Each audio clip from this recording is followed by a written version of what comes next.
This is ASBR Boxing. Delighted to be joined by Billy Nelson here for your man Lewis Crocker, fighting in a big all-Belfast fight against Terry McKenna. How's preparation been for this fight? Preparation's been fantastic. With a good quality sparring. He's very, very focused, and we're going to see a career best performance this afternoon for Crocker. I saw during the press conference there when McKenna said that Chris Jenkins would beat Lewis Crocker. You gave out a quick laugh. What are your thoughts on what was said up there? He's mad. He's just silly if you even think of that. You know, there's no welterweight in the country that will beat Lewis Crocker, let alone a light welterweight. You need to remember, Tyrone really got beat against Chris Jenkins. He never beat Jenkins.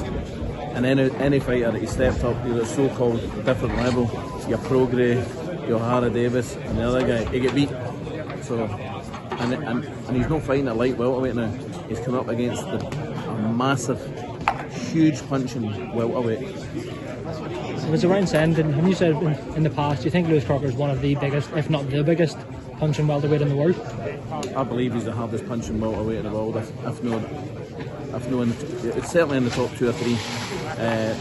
Personally, he's by far the hardest pound for pound puncher I've held the pads. Ferocious.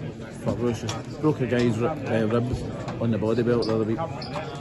And obviously this is what, your 3rd or 4th fight together now? 4th fight since Lewis has been over. How's that whole experience been? What's it been like training alongside him? Well, he's learning, he's developing, and he's very so focused. We stay in a wee village in Scotland, and I've got Martin Bakole there, Sultan's Albrecht, a couple of novice pros, and Lewis, all in this little village, and that's where the gym is as well. So we're a minute drive to the gym, a minute back to the house. They eat, they sleep, they train, repeat. And do you think that's what Lewis needed, getting away from home? 100%. He's openly said that. And fair play for saying that, you know. So you're totally focused, different Lewis Crocker from anything you've seen before. You mentioned one of your other fighters there, Martin Bakole, the heavyweight, and fought Carlos Takam a few weeks ago there. 2024, do you think going to be a big breakout year for Bakole? World champion, 24. Given the opportunity, world champion. And what type of fights would you like to see him in ideally? Anybody. I know it's not going to be Usyk or Fury, but anybody else. We've already been offered Wilder. We said yes, but he went and took Joseph Parker. So if we can take Wilder, we'll fight anybody, won't we? So Bakole was with his first opponent in mind for Wilder. Well, I don't know if it was Parker. his first, but we got offered Wilder and we said yes. Was there any other talks about being on that potential Saudi card? Yes, there's another three fights offered, but the 3 of them said no, and 3 of them are still on the card. Don't want to put words in your mouth, but was one of them be? Who would they be? Well, I'd rather not say, because 2 of them are fighting each other, and there's another guy on a big fight as well. They've all said no, which is unfortunate for Martin, but such is life. Very interesting. One of the men obviously on that card is Anthony Joshua.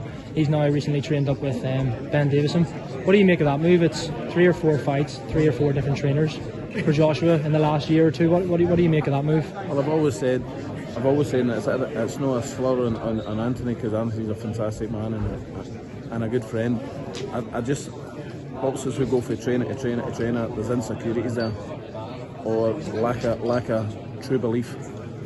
And it's never a good thing, because you're getting fed information from one trainer, and then another one's maybe contradicting what the previous one says, and then the third one will contradict what the first and third one said. You need somebody that you can trust in the corner and stick with that person. Rob McCracken, in my opinion, was a man for Joshua. You know, he got beat with Ruiz and was it Usyk? Yeah. There's no disgrace in getting beat with the guys, as long as you come back and learn.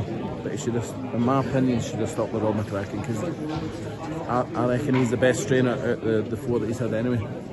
And how do you think Joshua gets on against Otto Wallin in Saudi on the December 23rd? I think it's a very, very difficult fight. It's the hardest fight on the card, along with Daniel Dubois against Miller. Dubois, whatever. I expect Joshua to win a tight fight, but I wouldn't be surprised if he loses. But you're saying then Martin Bakole 2024 against any of those heavyweights? Any of them. They know it. They all know it. I've been saying it for a wee while. Now you do know it. I have to say something quite funny. I don't know if you would remember. Before the Martin Bakole fought Tony Yoka, I did a video with a colleague at ASBR, and I predicted that Tony Euclid would have won the fight. And you said that the guy on the left, which was me, would be better talking about dominoes. So I got a good bit of stick for that. So good to know that. I was wrong in the end, but it was quite a good one. You were battling on. Oh yeah, it was. No, but it was very funny. And just the last final word on Lewis Crocker. Then, what do you expect on Saturday night? Knockout? He could knock him out first round, he could knock him out last round, he could knock him out to the head with either hand, he could knock him out to the body with either hand. Brilliant, well, Billy Nelson, thanks very much for talking to ASBR Boxing, top man. All the best, thank you. Thanks very much, Billy. All the best, cheers.